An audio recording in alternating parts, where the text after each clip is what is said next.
आज हम एजोमैक्स टैबलेट को तफसीलन डिस्कस करेंगे। सबसे पहले इसका जेनेरिक फार्मूला देख लेते हैं। इसका जेनेरिक फार्मूला है एजिथ्रोमाइसिन और ये 500 मिलीग्राम में अवेलेबल है एजोमैक्स टैबलेट के अंदर। अब हम देखते हैं कि किस मकासद के लिए आखिर हम एजोमैक्स टैबलेट को इस्तेमाल कर सकते हैं।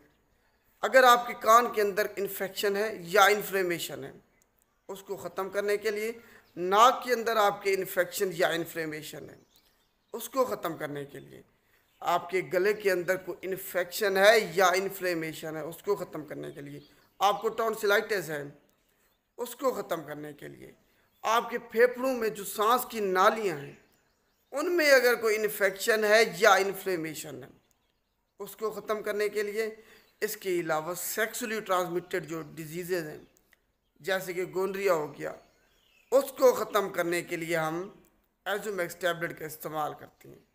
इसके अलावा अगर आपको जल्द पे कहीं भी कोई ज़ख़म है, इन्फेक्शन है, उसको ख़त्म करने के लिए हम एजोमैक्स टैबलेट का इस्तेमाल करते हैं।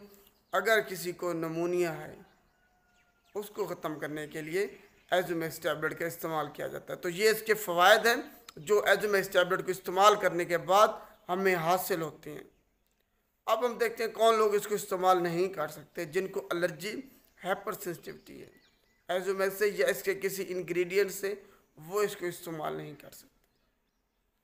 वो लोग जिनको जिगर का मसला है, शदीद किस्म का जिनका जिगर ख़राब है, वो इसको हरगिज़ इस्तेमाल नहीं कर सकते, क्योंकि एजोमैक्स टैबलेट को इस्तेमाल करने के बाद लिवर फेलियर भी देखा गया है।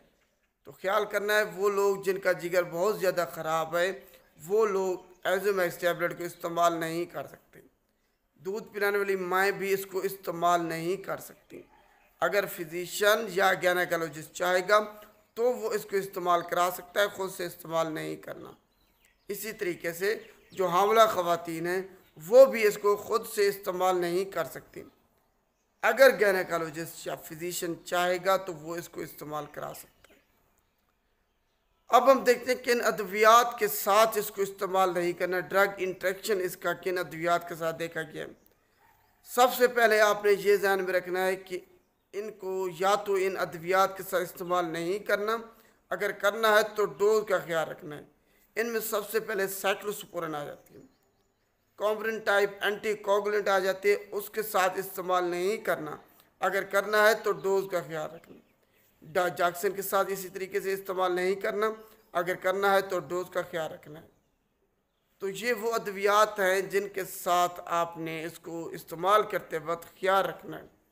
और सबसे अहम एंटासिड सिरप्स, जो कि मैदे की तेज़ाबियत, जलन को ख़त्म करने के लिए इस्तेमाल किए जाते हैं, उसके साथ आपने जो एजोमैक्स टैबलेट है इसको हरगिज़ इस्तेमाल नहीं करना।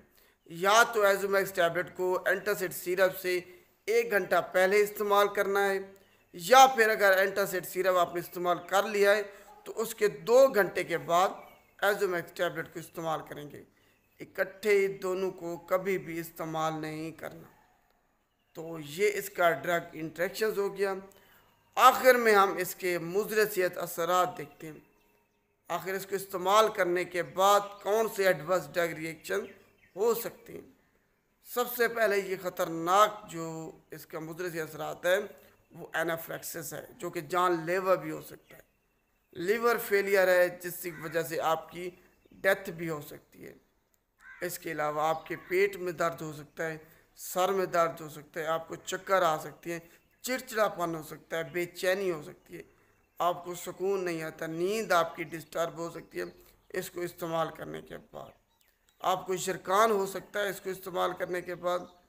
तो ये इसके मुज़र से असरात हैं जो कि आपने जहन में रखनी है। जब आप इस्तेमाल कर लेंगे या तो कर रहे होंगे, इस दौरान या करने के बाद मुज़र से असरात किसी किसी को ज़ाहिर हो सकते हैं।